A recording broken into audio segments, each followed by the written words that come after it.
Wait, just wait. Starting the lecture now.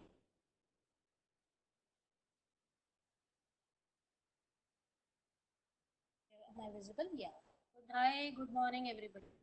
How are you? It's so unfortunate I can't meet you all. I can't see you all. It's very unfortunate. But uh, yes, yes, but this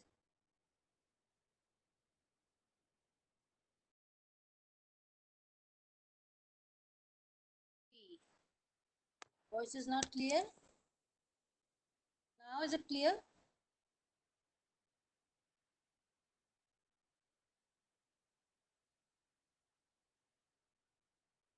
Can you see me now? For some it's not clear. For some it's clear. You may be having network problem at your place.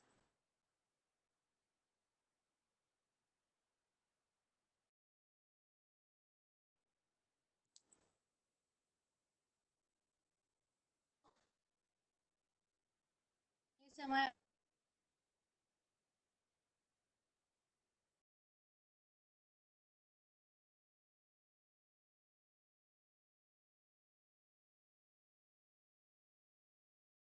visible? Not audible? Yes, for some it's yes, for some it's no.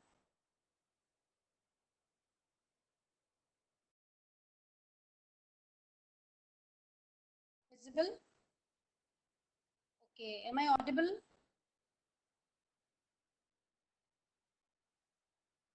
Am I audible now? Yes. Shall we start? Shall we start the lecture now?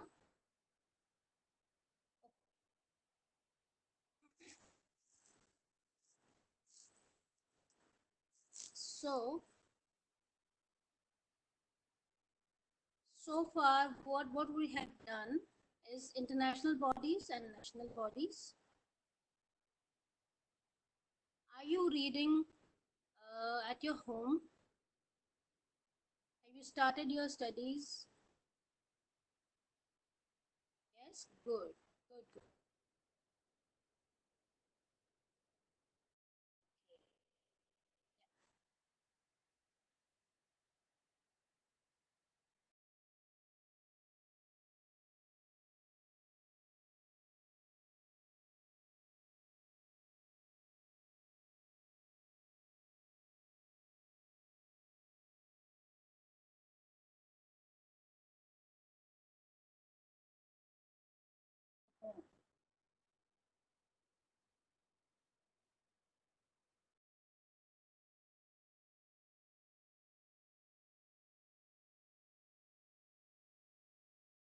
No, are you guys reading?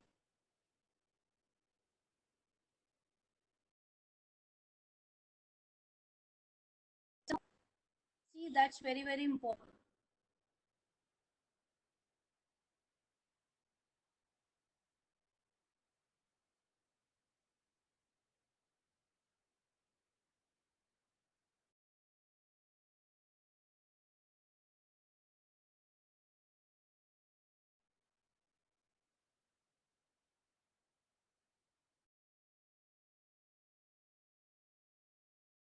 Can you hear me?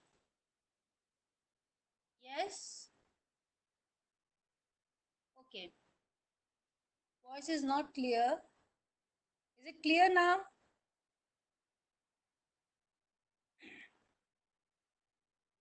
Shall we start?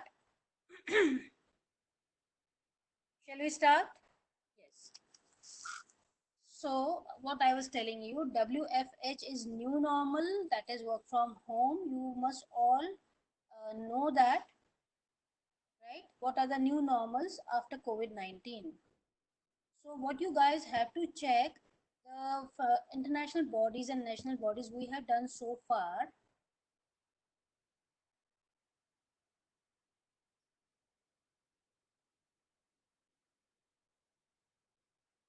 we have done so far, you have to keep yourself updated regarding those topics. What IMF after COVID-19, SARC after COVID-19, IBBI after COVID-19, what all changes have taken place during these 3 to 4 months before you sit for the exam, right? Now we are starting today's summits and conferences. First of all, we are taking G7. G7 is the group of seven. Seven, who are those seven? They are the big sevens. G7 was established in 1975. There were six leading nations. They were US, UK, yes, wait, US, UK, France, Germany, Japan, Italy. When it was established in 1975, there were six leading nations in this group: US, UK, France, Germany, Japan, and Italy. In 1976, Canada joined, and after that, it was called G7 countries. Russia also joined in 1998. Russia also joined in 1998, but it got suspended in 2014. Why? Because there was some dispute for which Russia was expelled from G7. It was actually G8 after Russia joined that. But after it was suspended in 2014, it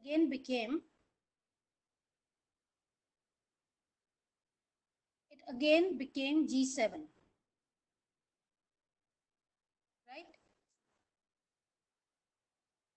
Yeah. Why G7 came into existence? What was the objective? G is group of seven.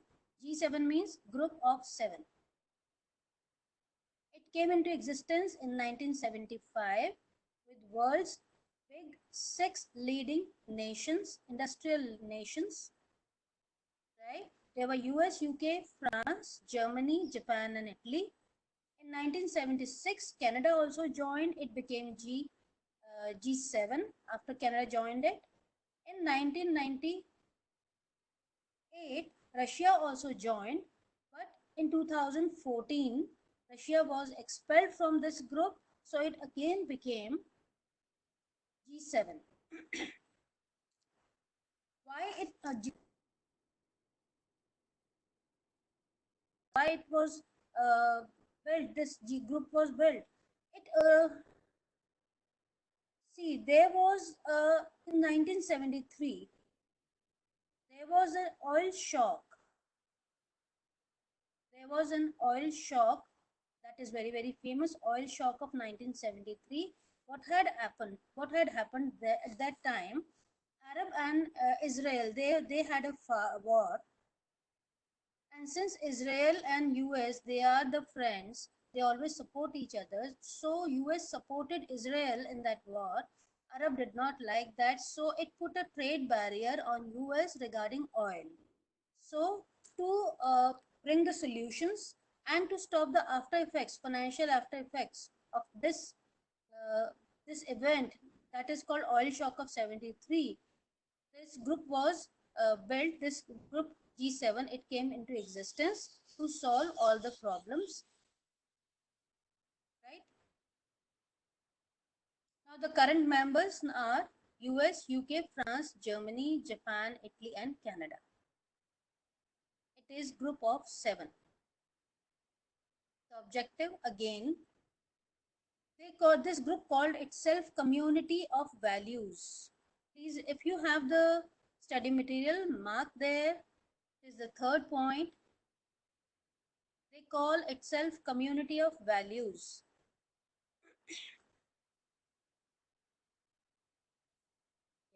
Yeah. Yeah, I'm coming to that. Now, key highlights. G7 summit in 2019. 2019 dates are they are very important. As I keep telling you, 2019 dates of all the national international bodies and the events or summits happen in 2019. They are very important. Please remember those dates. You don't have to go back and These 2019, 2020, they are important. G7 G7 Summit 2019 key highlights were the 45th G7 Summit. Also, G7 is also known as Group of Seven. It was held in France in 2019. So this date is important. The 45th G7 Summit was held in France in 2019, and the theme, the topic they took was combating inequality. Combating means fighting against inequality. That was the theme of 45th G7 Summit, which was held in France in 2019. So they had the objectives, that is fighting inequality of opportunity and reducing environmental inequality, strengthening social dimension of globalization, taking action for peace against security threats, and tapping into opportunities created by technology and artificial intelligence. Do you know what artificial intelligence is?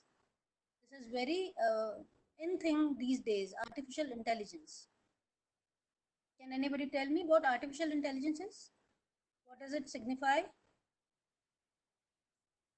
Artificial intelligence, no. Yes, it there now. The work will be done more by robots. Yeah, artificial intelligence work will be done by robots than the uh, as compared to the human beings. Robots, yeah. Yes, machine intelligence. Yes, right. You guys are quite intelligent. Keep yourself updated. I like that. Yeah. Now, G7 summit was hosted by who took the chair since it was held in France in 2019. So, who took the chair? The French president. He took the chair in G7 summit, which was held in 2019. Coming to the next page. Now, what is latest about G7? Can anybody tell me? Yes. What is latest about G7? Now, Mr. Trump, since this year G7 summit has to, yeah, good. G7 summit, it has to take place in US, most probably in September. Now, Mr. Trump has invited Prime Minister Modi in G7, and he seeks to and he intends to extend this group from 7 to 10 or 11. So there might be a decision about this G7. They may extend it to G10 or G11 by including three or four countries. They are South Korea, Australia, Russia, and India.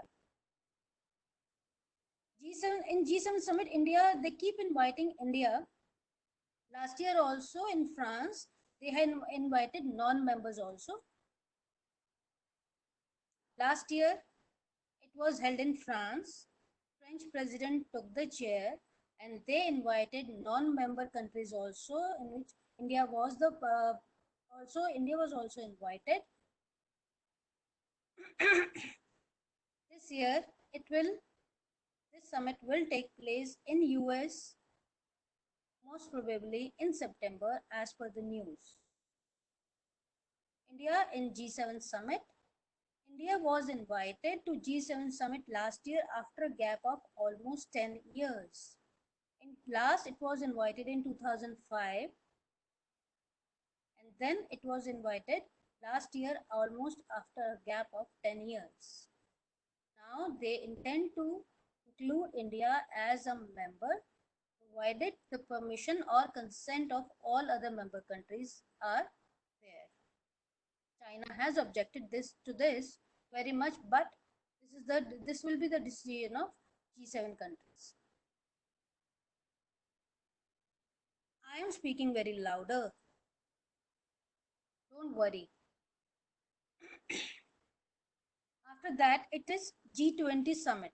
G20, we have already read that day. We have studied that day about G20. It's a group of 20 countries, 20 big nations, which covers almost 80% of global GDP. Now, Now, what about G20 summit? Why it is? What is the objective of G summit? The G20 summit is formally known as Summit on Financial Market and World Economy. It is a summit on financial market. See, I have the hard copy. I have already told you to contact ICSI headquarters for the soft copy. I cannot share it since I have a hard copy, and I hope you all have got this PDF from ICSI. Please ask Mr. Bhandari to give you the soft copies.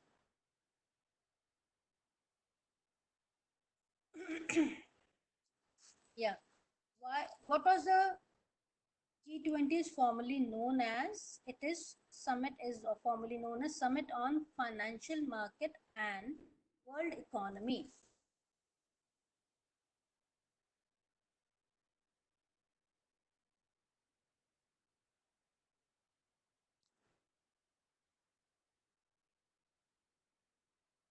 About G20, in the last lecture, I explained what G20 countries are, what they do.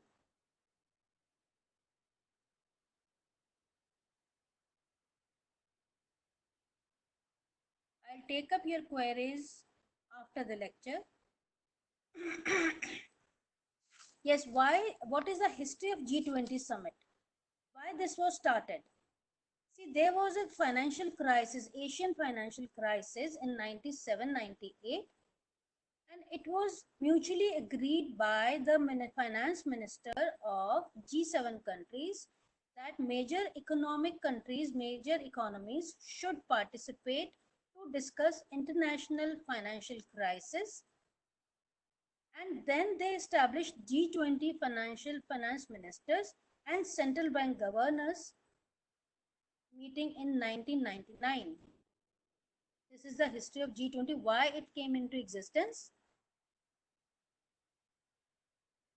There was Asian financial crisis in 97-98. So it was mutually agreed by G7 countries finance ministers to bring G20 finance ministers and central bank governors to bring them together and discuss on the financial crisis, international financial crisis, and to provide international financial stability. So this was the decision of G7 finance ministers. So this is the history of G20 summit, why it came into existence, why this summit was started.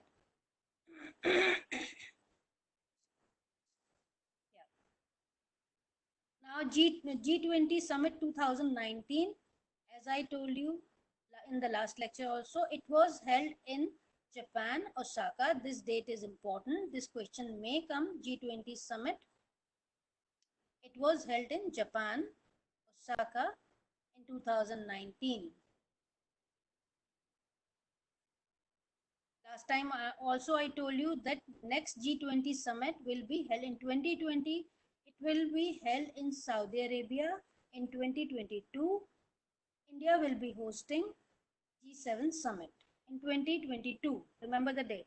In 2020, it was supposed to be held in Saudi Arabia, but till now there is no such, no new date has come. So let's see what happens.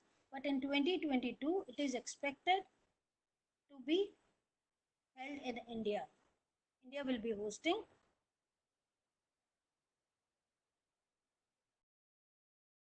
Yes. Next is, if you have this soft copy with you, page number 20 we are.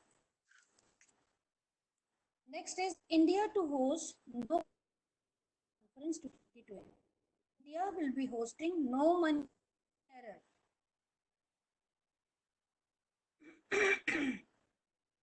India will be hosting No Money for Terror conference in 2020. See, for such topics, you just have to see the heading, the title. India will be hosting No Money for Terror in 20 conference in 2020. That is sufficient for you. Go into too much much details. Just remember the titles and when the meeting or summit will be conducted. 22nd National Conference on E-Governance 2019. Now again, by the title itself, you can make out this is the 22nd National Conference on E-Governance. E-Governance 2019. So the Department of Administrative the Department of Administrative Reforms in association with Ministry of Electronics and Information Technology, Government of India and the State Government of Meghalaya, they organized 22nd National Conference on E-Governance. The theme was Digital India Success in Excellence. You just have to remember the date when 22nd National Conference on E-Governance 2019 was held. It was held in Meghalaya. Right? Just have to remember the date and the place where it was held. It was held in Meghalaya, the meeting on e-governance, and the theme was Digital India Success to Excellence. Don't go into too much details of the small topics. The focus was, it was to realize the dream of Mr. Modi, minimum government, maximum governance. For this purpose, this national conference was held in Meghalaya. Okay, in association with Ministry of Electronics and Information Technology. I am very much loud. I am speaking very much louder.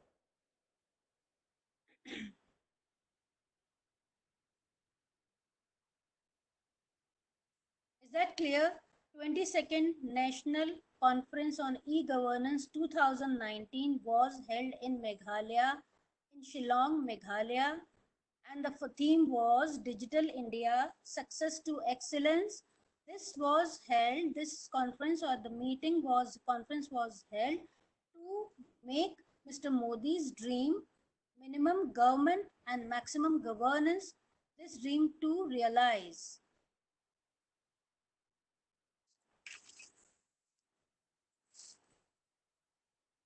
Is that clear?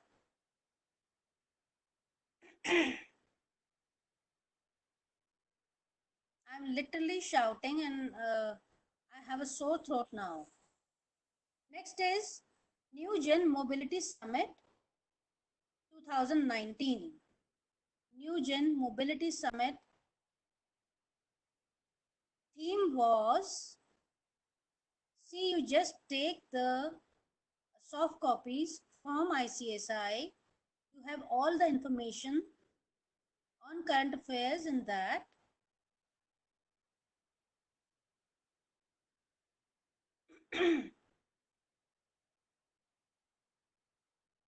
Just remember the dates and the place where it was held. Right? Next is New Gen Mobility Summit 2019. New Gen is New Generation Mobility Summit. It was held in Gurgaon, Haryana last year, 2019. International Center for Automotive Technology. International Center for Automotive Technology Center, ICAT. The New Gen Mobility Summit was held in Gurgaon, Haryana. The objective of the summit, what was discussed in summit, objective was to think about technology as skilled manpower, cheap labor technologies that are available in auto sector. Just remember that New Gen Mobility Summit 2019 was held in Haryana, Gurgaon last year in 2019 at International Center for Automotive Technology, ICAT. Just remember what ICAT is. They may ask you the full form. Next is National Youth Summit 2019. Guys, you can just go through and you can make out what you all have to study. Gurugram, yeah. Gurugram, sorry. Next is National Youth Summit 2019. Again, just see the look at the title, take out the date where it was held and the objective. That is important for you. Again and again, I'm telling you, just take out the date, objective, and the place where it was held. That is important for you. Don't go through the whole paragraphs. Yes, National Youth Summit, by the title itself, ICAT is the International Center for Automotive Technology. This National Youth Summit, it was held in September 2019 in New Delhi, Ghaziabad. It was held in New Delhi, right? Again, since it was National Youth Summit, so the objective was to inspire youth to use its power, and youth power should be utilized since India has maximum number of youths as compared to other countries. So their power should be utilized in the right manner, the energy should be channelized in the right manner, and youth can take the country to new heights. That was the objective, that is what to inspire and motivate youth. Next is First National Conference on Cybercrime Investigation and Forensics. Again, the title itself makes very clear. First International Conference on Cybercrime Investigation and Forensics. This was held in September 4th and 5th September 2019 at CBI headquarters, New Delhi. Again, what was the objective? Objective was to bring together investigators, forensic experts, academia, lawyers to discuss challenges related to cybercrime and ways to find solutions. Objective was to face challenges related to cybercrime and to find solutions in this regard.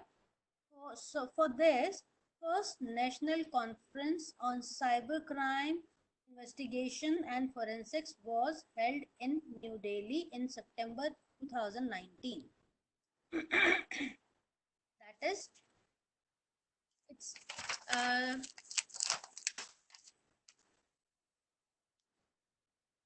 you have to study like this. Do not go through each and every line. Just take out the important dates, the place, and the objective. Now there are on page number 23, if you have the soft copy with you, page number 23, they are the business personalities and leaders. Guys, I told you last time that there are some topics which you can do on your own. We'll be telling you the things which you may not have heard before. So these are the business personalities and leaders. You guys must have done it throughout your schooling. You must have given some exam. So you must have learned these also. What are business personality? Famous business personalities. Just take out here. They are given 3 business personalities, national personalities. Mr. Mukesh Ambani, Azim Premji, Kumar Mangalam Birla. What you have to do, take out top 10 business personalities and business personalities of India, top 10 business personality of the world. That would be sufficient. Now, business personalities of India, like they have given 3. Mukesh Ambani, Azim Premji, you have heard these names. Kumar Mangalam Birla, just read about them. 5 or 6 lines are given. You know their names very well. International personalities also, this is Tim Cook. He is the CEO of Apple, you know him. Then Bill Gates, Elon Musk, then Warren Buffett. Then you can add Google CEO. Who is the Google CEO? Right? and you must be knowing this. Facebook has bought WhatsApp. So who is the CEO of Facebook? Yes, Sundar Pichai. Who is the CEO of Facebook? Who is the CEO of Facebook? Yes, Mark Zuckerberg. So, top 10 business leaders of the nation of India, top 10 business leaders of the world. You can take out from Google. You can go to their names and the companies they are owning. Right? Then these are the business tycoons. Now we'll talk about the leaders, top 10 leaders.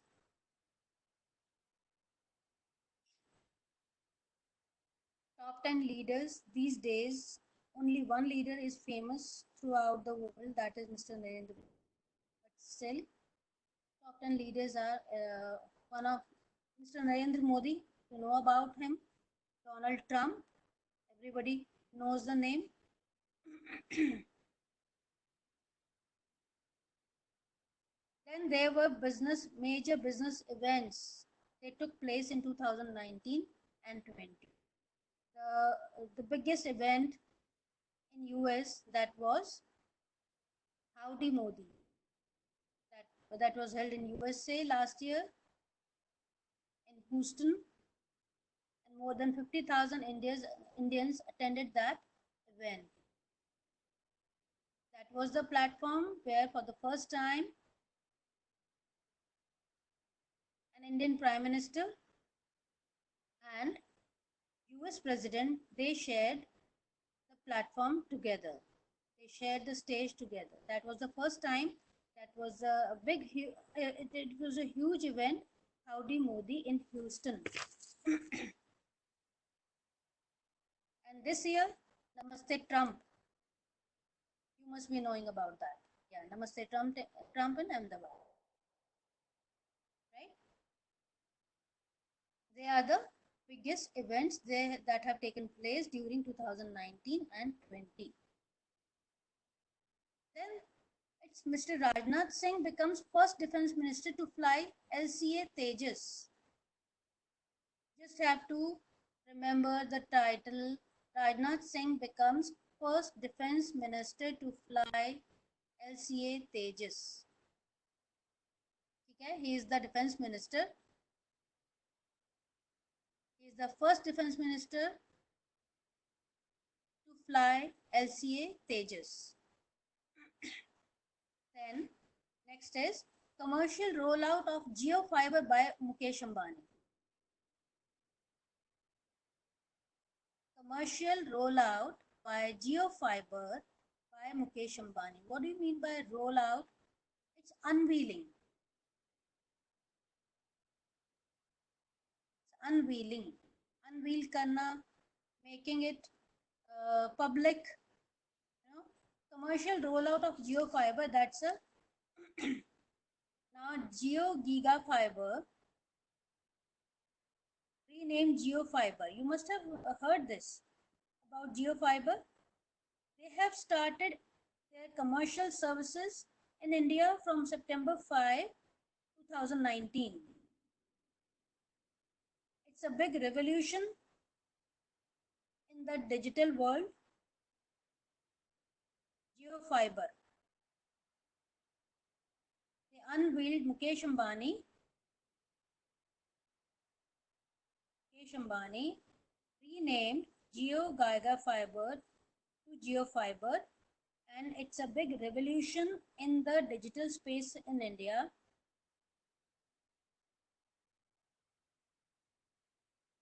Right? Jio Fiber. September 2019. Initial, its name was Jio Giga Fiber. New name is Jio Fiber. Okay. Next topic is books and their authors. There are certain books, and majorly they are written on Mr. Narendra Modi's work and on his life. That is Karma Yodha Granth. Karma Yodha Granth on the life of PM Narendra Modi.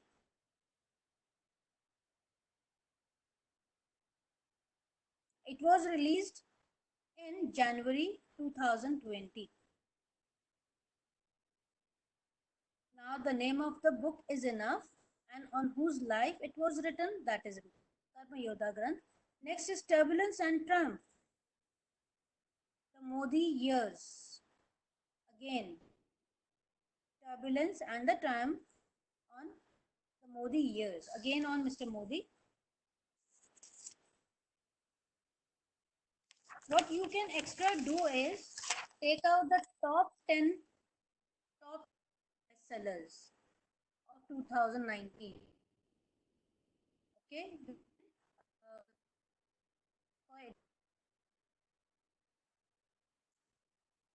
Next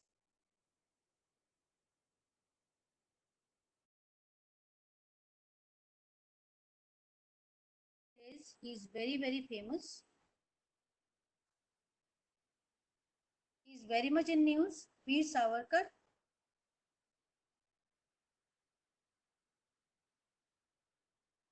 Please remember his full name. What is his full name? He was Vinayak Damodar Savarkar, known as Veer Savarkar. He is very much in news these days. Next is book written by Mr. Venkaiah Naidu, Vice President, Listening, Learning and Leading. Then Vivek Deepni by Adi Shankaracharya. These are a few books, but what you have to do, take out top 10 bestsellers, top 10 Indian books during 2019-20. You can get the additional information from Google. Then there are the sports awards, which you know. I don't think I need to spend time on that. And cricket award, ICC Cricket World Cup 2019, Commonwealth Games Federation. These are the topics which you can do on your own. So I am leaving that to you. Then there are languages and national symbols. I believe and I hope you all must have read these topics during your school days also, because there is a subject of GK. So all these things are being covered in those subjects. They are the awards and honors. Yeah, on page number 37, there are some international awards in news recently. On page number 37, there are some other international awards in news recently. They are given 4 awards: the King Hamad Order of the Renaissance and Order of Zayed Award. There are 4 awards, all have been given to Mr. Narendra Modi. Order of Saint Andrew Award, Order of Distinguished Rule of Nisham Izzuddin, that award, and Global Goalkeeper Award. They are the 4 awards, international awards, which all have been awarded to Mr. Modi. They are important. Then on page number 38, there is international diplomacy. Again, that Namaste Trump event has been described. Just remember the date of Namaste Trump and how many people attended. More than 1 lakh in Ahmedabad. He inaugurated the world's largest cricket stadium in Ahmedabad.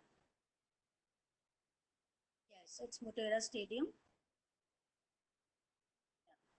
Please remember that. These are the points to be remembered by you.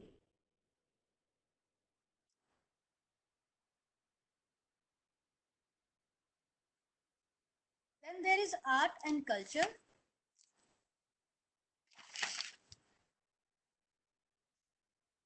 These are the topics. I am leaving it to you. What's howdy? Yes, it's like we greet people by saying namaste. So it was, how are you? Howdy Modi, how are you? Yes.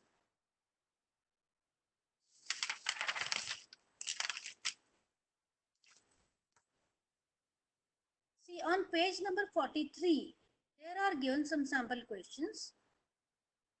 These type of questions will come in your exam.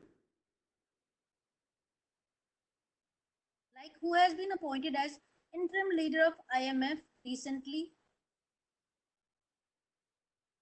Where was G20 summit 2019 held? I just told you it was in Osaka, Japan. So the important 2019 events, the places where the event took place, the name of the place or the country, and who was the president or the chairman of that particular summit or conference or the event. They are important.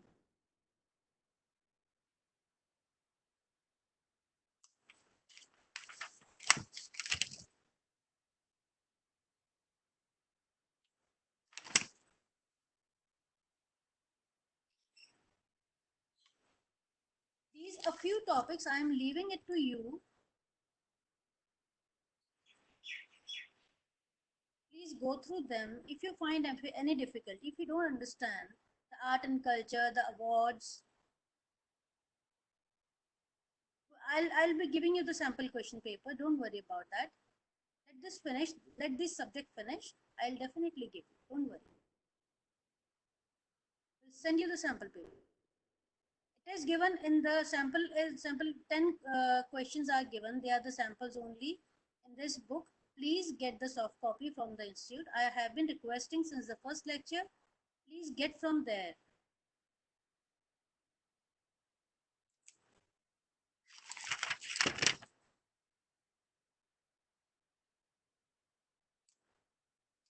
Next topic I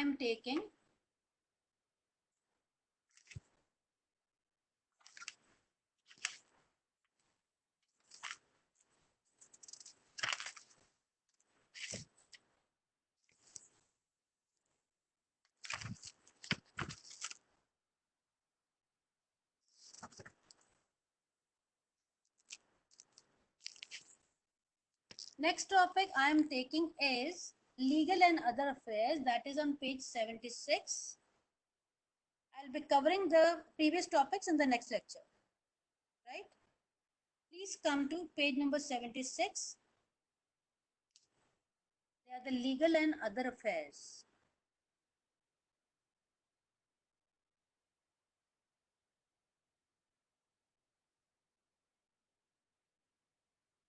Are you there now on page number 76? Okay, good. Recent important judgments passed by Supreme Court, High Court and tribunals in India. Now, Supreme Court. There are three courts in India. They are subordinate courts, high courts and Supreme Court. Supreme Court in India is the highest or the apex judicial court and final court of appeal under Constitution of India, the highest constitutional court with the power of judicial review.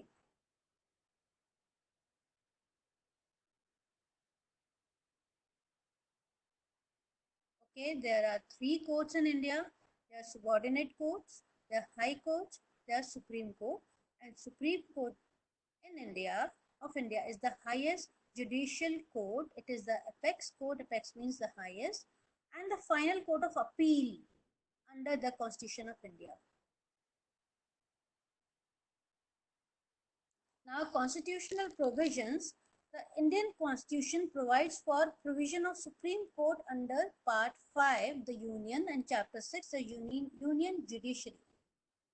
There are articles in the Constitution, Article 124 to 147.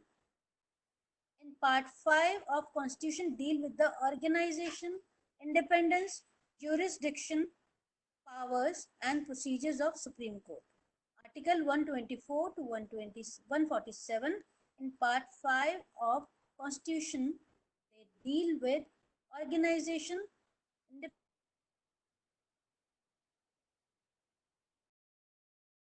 will be the part of this thing, the Supreme Court. Then independence, its powers, jurisdiction,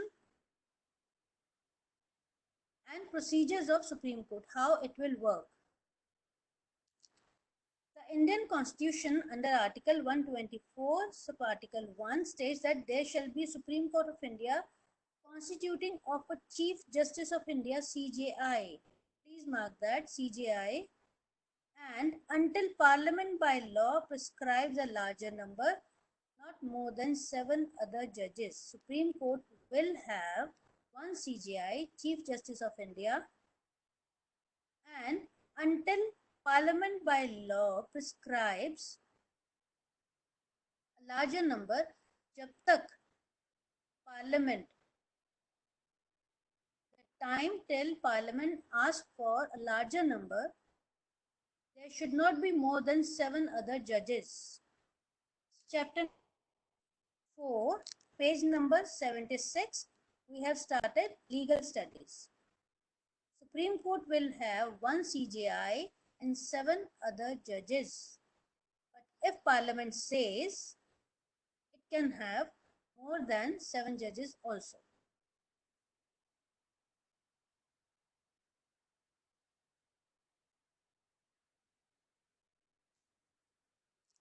Right? Now come to the organization of Supreme Court. Supreme Court of India has added 4 judges to strength. The total number of judges in Supreme Court now are 34. 4 judges have been added to its strength. Now the total number is 34, including CJI. You have to remember the name of CJI, Chief Justice of India.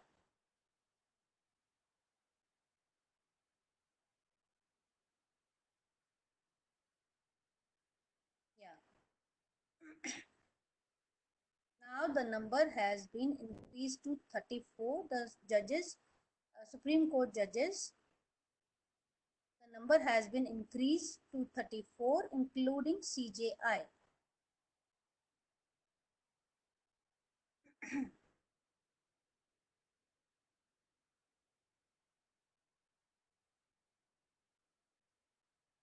Originally, the strength of Supreme Court was fixed at 8, 1 CJI and 7 other judges. I just told you 1 CJI, Constitution of Supreme Court. What is the Constitution? It is 1 CJI and 7 other judges. Total number of judges is now 34, including CJI. The Parliament is authorized to regulate them. Parliament controls the number of judges in the Supreme Court. Parliament regulates the number of judges of Supreme Court. Now, by whom they are being appointed? The judges of Supreme Court are being appointed by the President. The CJI is appointed by President after consultation with such judges of Supreme Court and High Court as he deems necessary. The judges of Supreme Court are being appointed by the President. Please remember that. Who appoints the judges of Supreme Court? It's the President. CJI is appointed the Chief Justice of India. How he is appointed? He is appointed by the President after consultation with such judges of Supreme Court and High Court as he deems necessary. Deems means he thinks. If the President of India, again I'm telling you, President of India, he appoints the judges of Supreme Court, and the CJI, the Chief Justice of India, is appointed after consultation with the judges of Supreme Court and High Court as the President may think fit, think necessary. Other judges are appointed by President after consultation with CJI. Other judges, they are also being appointed by President but with consultation of CJI.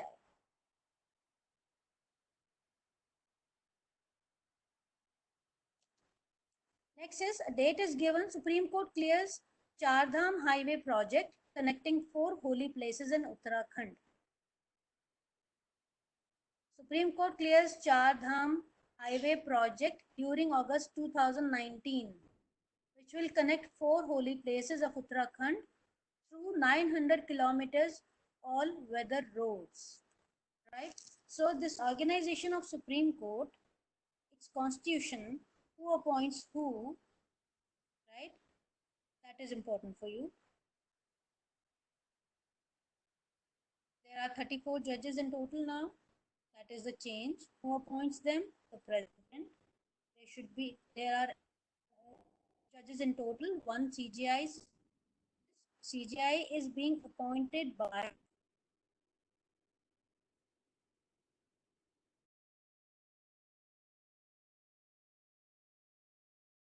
and other 7 judges are appointed by president in come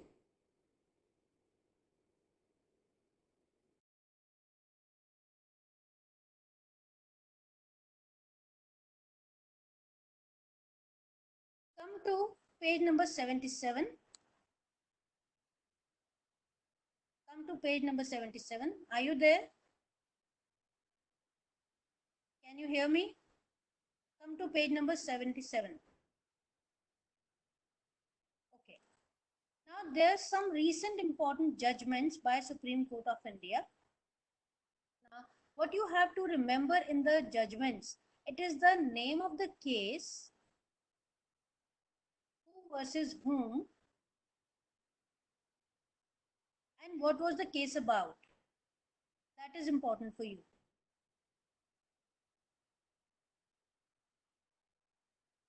In the important judgments by Supreme Court or High Court, you have to remember the name of the case and what was the judgment about.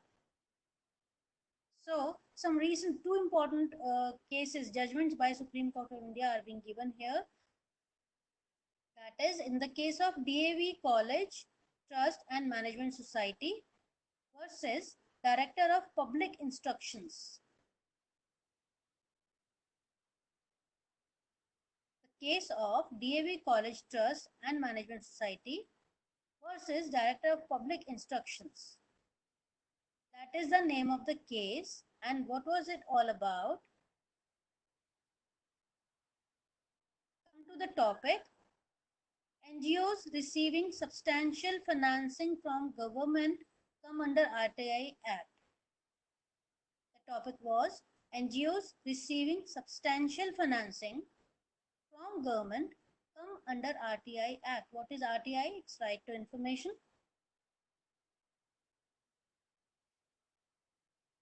In this case, something must have happened like that. NGO, they were receiving substantial financing from government. NGOs get financing from the government. In this case, one donor, he had given 5,000 rupees to NGO and he wanted to know the working of NGO, basically the transparent transactions, whether his amount has been spent on for the right purpose or not. Now, here in this case, it was decided the dispute was about substantial financing. NGO said we are not receiving any substantial financing from government. So it was a case between the NGO and the state, that public instructions. It was decided by Supreme Court. What do you mean by substantial? Substantial means large financing, large portion. Substantial means big portion. NGO said we are not receiving substantial financing from the government. The government advocate, he said, the public prosecutor, he said, substantial does not mean that you are getting directly what you are getting in the form of cash. That does not come under substantial only. Substantial here means direct or indirect, both benefits. If you are totally dependent upon the government for the running of NGO, that means you are getting substantial amount or substantial financing, be it directly the cash or be it indirectly in the form of land or other things. So it is not necessary the cash you are getting in a bigger amount that is substantial. Even if you are not getting cash in abundance, but you are getting indirect benefits also, that comes under substantial financing. So substantial word was explained in this case. And one person who donated 5,000 rupees to the NGO, he wanted to know whether his amount would be spent for the right purpose or not. So NGO refused to be transparent, and he applied for RTI that I have the right to information, and they are under obligation to tell us whether our amount which we have donated, whether that is being spent for the right purpose or not. So that was the case. So you have to remember the name of the case, the topic on which decision was given, that is substantial financing. Okay, that is important for you. The next case was accused charged with food adulteration cannot be acquitted merely because deficiency was marginal.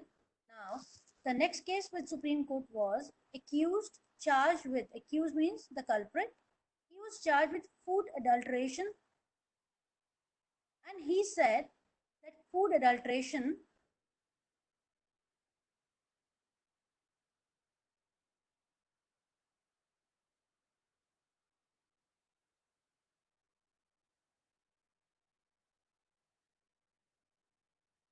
yeah, can you hear me? Okay. Next case was accused was charged with food adulteration. It was being said that by merely because deficiency was marginal in the food quality, that does not mean that nothing bad happened to the consumers, one who consumed that food. Nothing happened to them. That does not mean that charges for food adulteration would not be there. So it is the case of Rajkumar versus the state of Uttar Pradesh. Judgment dated 4th October 2019. The apex court observed that fear of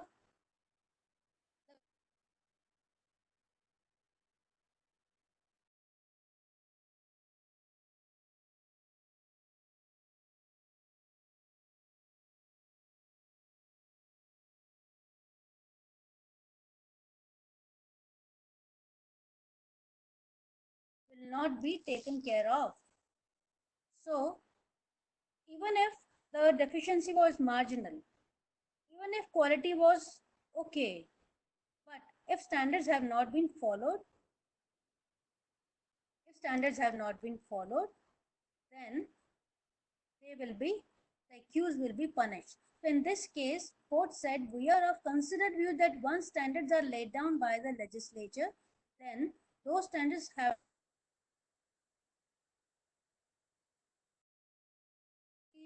control precautions which have to be taken. If they have been laid down, quality control rules, they have to be followed, they have to be conformed. In the items like milk, which is a primary food under the Act, it is not necessary to also prove that food item had become unfit for human consumption or injurious to health. In case of food coming under the Act, it is not required to prove that article of food was injurious to health. In this case, the only question to be determined is whether the article complied with the standards laid down or not. So the question was, the accused said that deficiency was marginal. But the court said, even if it was marginal, but since standards or the rules, they were not conformed, they were not followed, so you will have to be you will be punished with fine or imprisonment whatsoever the case is. So they were the two new cases. What is they where they have defined the substantial amount. What do you mean by the substantial financing? Second is, in the second case, you have to remember the case Rajkumar versus State of Uttar Pradesh.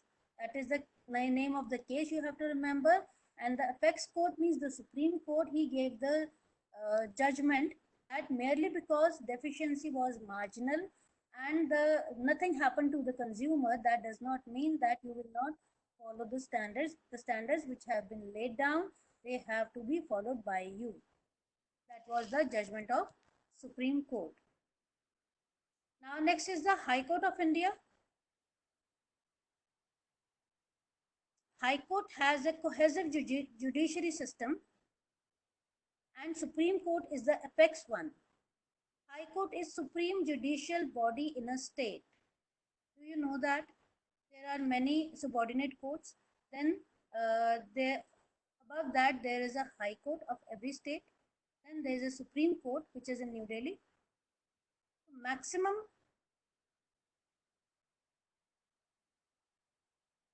High Court is the supreme judicial body in a state. For a state, High Court is the supreme judicial body. According to Article 214, each state of India shall have a High Court. It is the final interpreter of the Constitution. For a state, High Court is the final interpreter of the Constitution. Every High Court shall be a court of record and shall have all the powers of such a court, including the power to punish for contempt of itself. High Court has been given the supreme powers that it will decide even the contempt of itself. If somebody is accused of contempt of court of High Court, court can punish for contempt of itself also. It has such powers. Every High Court shall consist of a Chief Justice and such other judges as the President may from time to time deem it necessary to appoint again. Every High Court shall consist of a Chief Justice and such other judges as President may from time to time deem necessary. They will be appointed by President only. Now there are 25 High Courts in India. Names have been given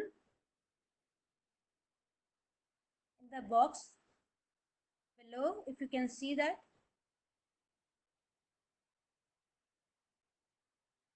You can see the box. There are 25 High Courts in India. Delhi has a High Court of its own among the Union territories.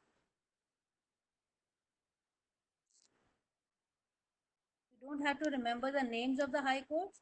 How many High Courts are there in India? There are 25 High Courts in India.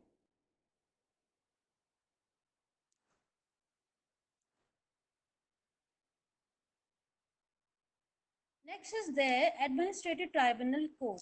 Tribunal means court. Administrative tribunals. Tribunal means court.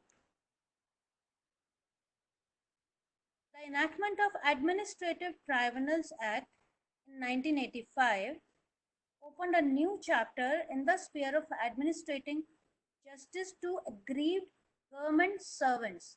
Now there is administrative tribunals. Tribunal means court.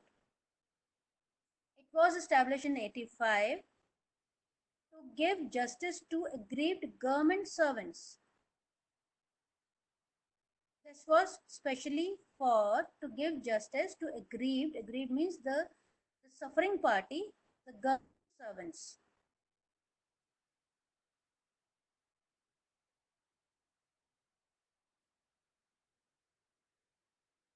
Come to the last line, which you have to remember, the administrative tribunals for adjudication of disputes and complaints with respect to recruitment and condition of service of persons appointed to public service and post in connection with the affair of union and the states.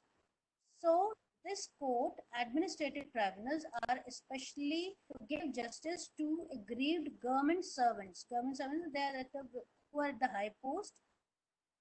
They are looking after the administration part.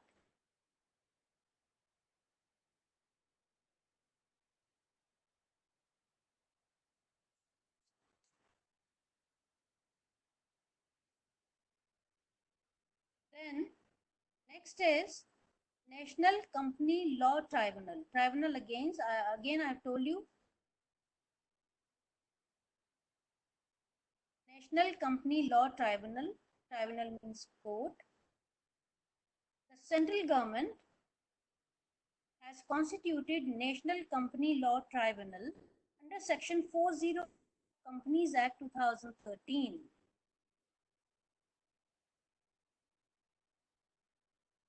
National Company Law Tribunal has been set up under Section 408 of Companies Act 2013 with effect from 1st June 2016. Under the Companies Act 2013, it will come into effect from June 1, 2016.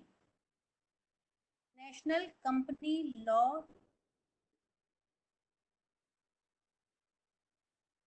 In the office of Ministry of Corporate Affairs have set up 11 benches, one president at New Delhi and 10 benches at different 10 places of India. These benches will be headed by president and 16 judicial members, 9 technical members at different locations. Now, what you have to remember, in the first phase, Ministry of Corporate Affairs have set up 11 benches. One principal bench at New Delhi and 10 benches at other places of India. So there are total 11 benches which have been set up by Ministry of Corporate Affairs. Just remember that.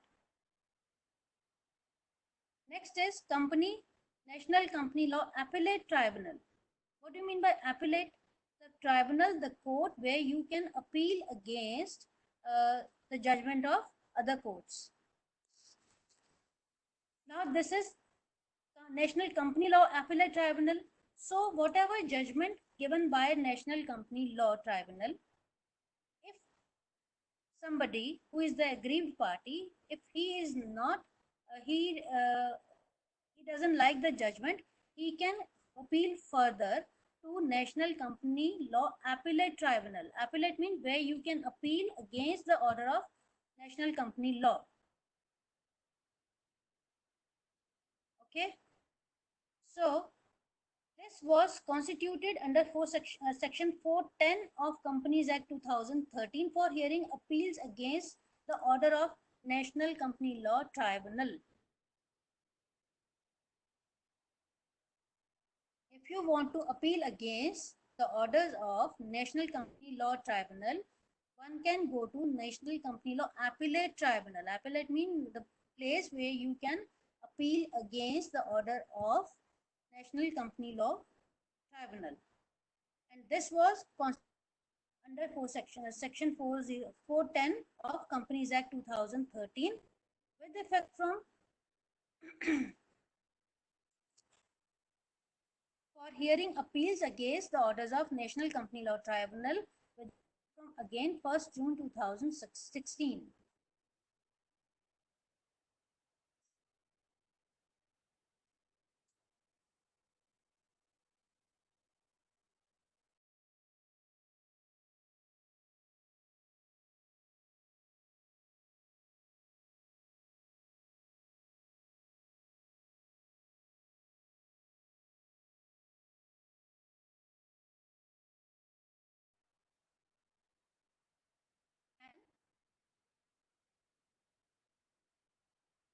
Can you hear me?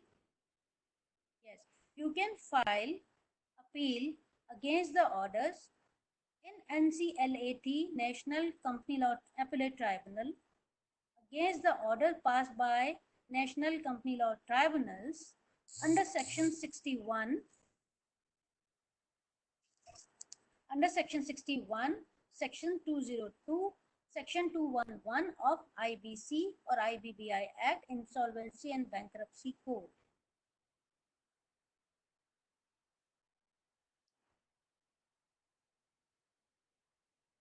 Appeal against the order or direction issued by CCI, Competition Commission of India.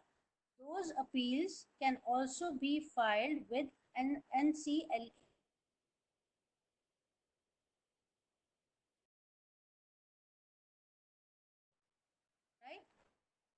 Now there is one National Company Law Section 408 of Companies Act.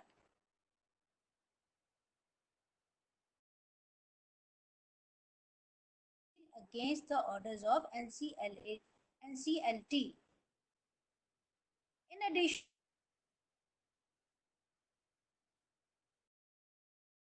also file appeal against the orders passed by IBBI and CCI. IBBI and CCI. You please send your queries in the chat box. I'll see to that.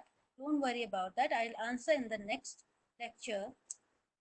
Now the next body is Institute of Company Secretaries of India. We have read about it.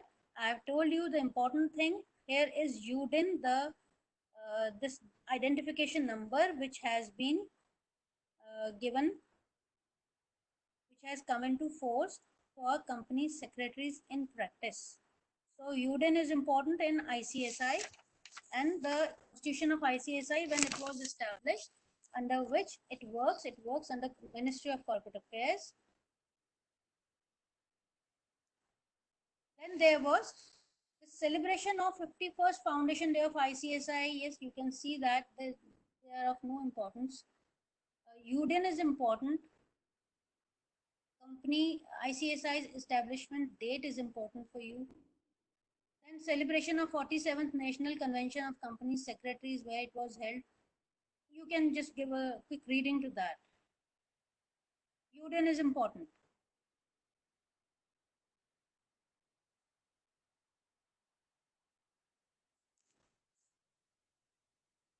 Yes, you can send your queries.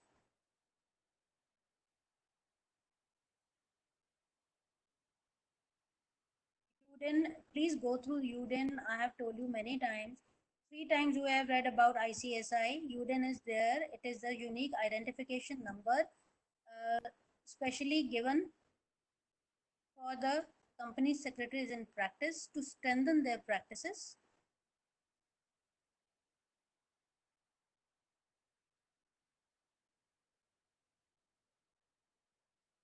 You can send your queries in the chat box. I'll see that. Don't worry about that. I'll definitely answer those questions.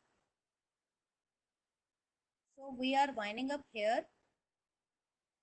We'll meet day after. Whatever queries are there, I'll look to that.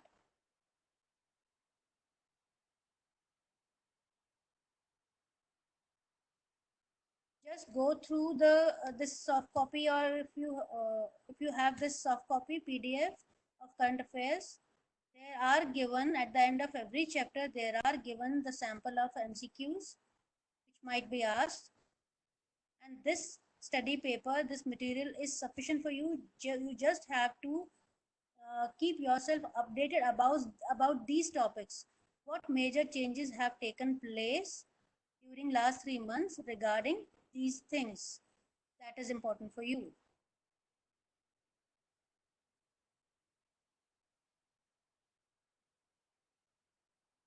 I'll look to your queries after the session and definitely give you the answer. Don't worry. So we are winding up here. Thank you so much for being there, for being patient, listening to me. Thank you. Bye-bye.